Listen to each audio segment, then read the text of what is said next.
You're welcome to COVID-19 Updates, where we bring you key developments on the impact of coronavirus pandemic on the global, African, and Nigerian economy. Let's begin with the updates we have on the coronavirus across the globe.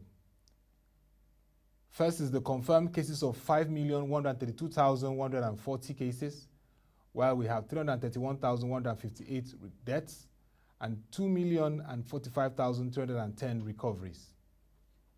In Africa, the confirmed cases are 97,071, while the deaths are 3,031, while we have 38,436 recoveries in the region. In Nigeria, the confirmed cases are 6,677, with 200 deaths and 1,840 recoveries. Let's give you the developing stories we have at the moment. We begin with the United States of America, that shows that home sales logged their biggest drop in nearly 10 years in April, as the novel coronavirus pandemic upended the labor market and broader economy, undercutting demand for housing. The National Association of Realtors said today existing home sales plunged 17.8% to a seasonally adjusted annual rate of 4.33 million units last month. The percentage decline was the largest since July 2010.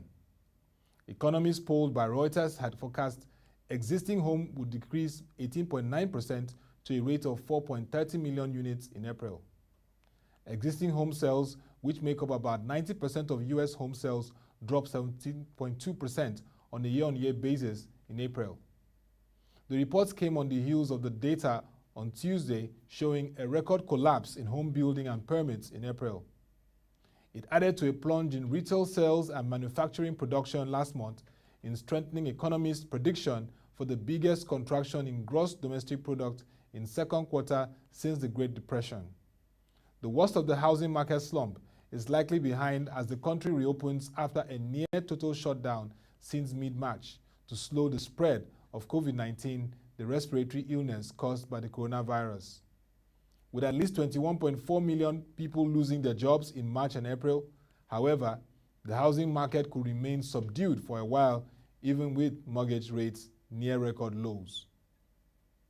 Still in the United States of America, millions more have filed for unemployment benefits last week as backlogs in processing claims continue to be cleared and disruptions from the novel coronavirus unleash a second wave of layoffs, pointing to another month of staggering job losses.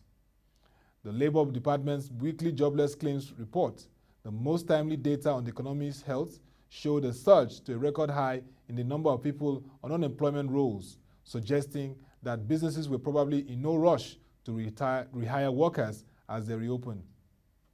A broad shutdown of the country in mid-March to contain the spread of COVID-19, the respiratory illness caused by the coronavirus, has resulted in the worst unemployment since the Great Depression.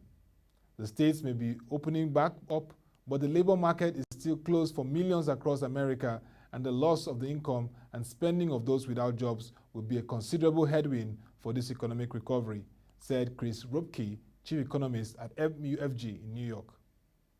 Initial claims for state unemployment benefits fell 249,000 to seasonally adjusted 2.438 million in the week ended May 16th, the government said today. Data for the prior week was revised to show 294,000 fewer applications received, 10 previously reported, bringing down the tally for the week ending May to 2,687,000 from 2,981,000. The state of Connecticut said last week it had misreported its numbers. In Africa, South Africa's central bank cut its main lending rates by 50 basis points to 3.75% today, in what Governor Leseja Nyangago said was a move aimed at shielding the economy from the impact of the new coronavirus. The reduction comes on top of the 225 basis points of rate cuts since March. The country has the highest number of coronavirus infections in the continent of Africa, with more than 18,000 identified cases. In the same vein, Kenya's biggest bank, the Kenya Central Bank Group, has restructured more than 110 billion shillings, about $1 billion of its loans to customers, and up to a quarter of its book could be affected by mid-June, its chief executive told Reuters. The central bank allowed lenders in East African nation to offer relief to distressed customers in mid-March after the first case of the COVID-19 was reported. French energy major Total has secured $14.4 billion funding for its Mozambique liquefied natural gas project, two sources said yesterday. A source with knowledge of the matter said Total has reached a financing agreement with a group that includes around 20 lenders for the first phase of the senior debt funding of $14.4 billion. Though specifics were not thoroughly given, the name of the banks and involved in the arrangement, this development will be monitored.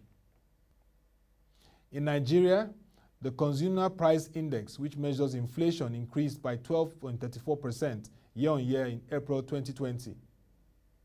Bread and cereals,